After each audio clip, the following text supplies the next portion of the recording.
waxa maanta gacanta dawladda dib ugu soo noqday gaadhi maalin ka hor laga dhacay xarunta gobolka Sanaag ee Ceerigaabo gaadhigaas oo wasarada macdanta iyo tamartu lahayd xubno kamid ah golaha wasiirada ee nabadinta u jooga degmadaasi ceelafin gobolkaasi Sanaag oo madashan lagu kala wareegayay baabuurkani ka jeediyay hadallo kooban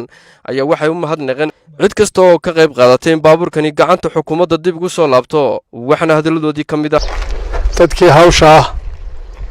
iyo gurmadka ka qayb galay oo ugu horeeyo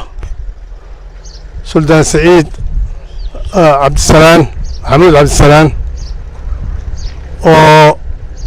وعاديات أنا أقول مهدنا سيدي وكيالي يو تدالكي وكجالي قاري قاسون دبقو صون نقضه عندي لهايد وحنو مهدنا علي محمود حاج الدرير وها حمنت مهم كاه اسكحول كسميني سي سلطان كاي وزير الله شغيني ilaa iyo socday goobtii la keenay gaariga ee lagu kala wareegayay saakana soo gaarsiiyay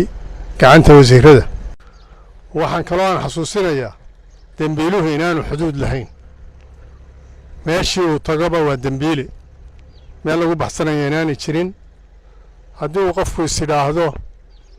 halkan haddaad wax kala baxdo ama intaad wax ka geysato ayaad meel kale tegaysaa waxaanu muuqata oo gaariganina maanta markhaati ka yahay dhacdooyin kale horena ay markhaati ka yihiin inaanu qofka dambiilaha aanu xuduud lahayn waxaanu maanta halkan kula wareegaynaa annagoo ah guddidii wasiirada ee madaxweynuhu soo diray nabadaynta u joogay ceelafweyn gaarigii laga dhacay wasaaradda macdanta gaarigaas oo lahaa suduwaha gobolka mahad ilaahay weeye gaarigii isagoo bad qaba oo nabad qaba inuu maanta gacantayada soo galo ilaahay baan uga mahad celinaynaa ugu horeyn oo habeen kaliya maqnaa waxaanu kale u mahad celinaynaa suldaanka guud ee beesha warsageli suldaan Siciid suldaan Cabdisalaam suldaan Maxamuud oo arrintan aad iyo aad uga soo shaqeeyay waxaanu kale u mahad celinaynaa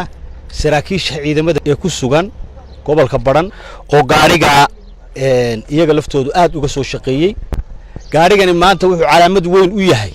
cid kasta oo isku dayda inay gaari ka dhacdo Soomaaliland dambiile waa laga midaysan yahay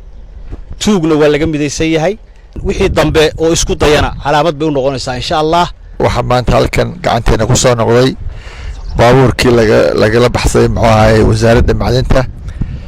marka hore waxaanu mahadnaqaynaa Sultaan Siciid Sultaan Cabdisalaam oo runtii gacan weyn ka geystay sidii hawsha wax lagu qaban lahaa iyo oday cali oo runtii ilaa maalintii ilaa maanta ku hawlanaa sidii wax lagu qaban lahaa waxaan runtii halkan doonaanu ka cadeyno dawladdu waxay leedahay gacmo dhaadheer iyo indho fiiqan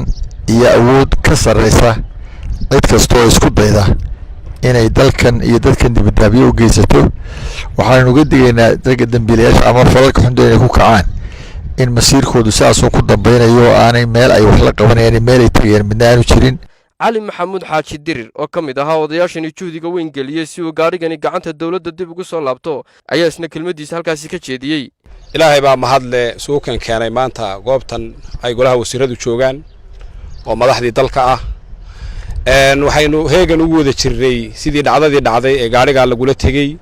inaynu ka wada hawlgallo waajibina wada saaran buu ahaa ama suldaan ha noqoto ama wasiir ha noqoto ama taliye ha noqoto madaqada cidda ku wada nooli nabadgelyada deeqda iyo wanaagga deeqa xumaanta iyo tuugnimada iyo midnaba deeqdo weeye marka qodobkaasaynu ka wada hawlgallay waxaanu dhahay muhiimaddu ay ahayd gaariga Ceerigaabo lagala baxsado inaan Badhan aanu ku dhuuman karin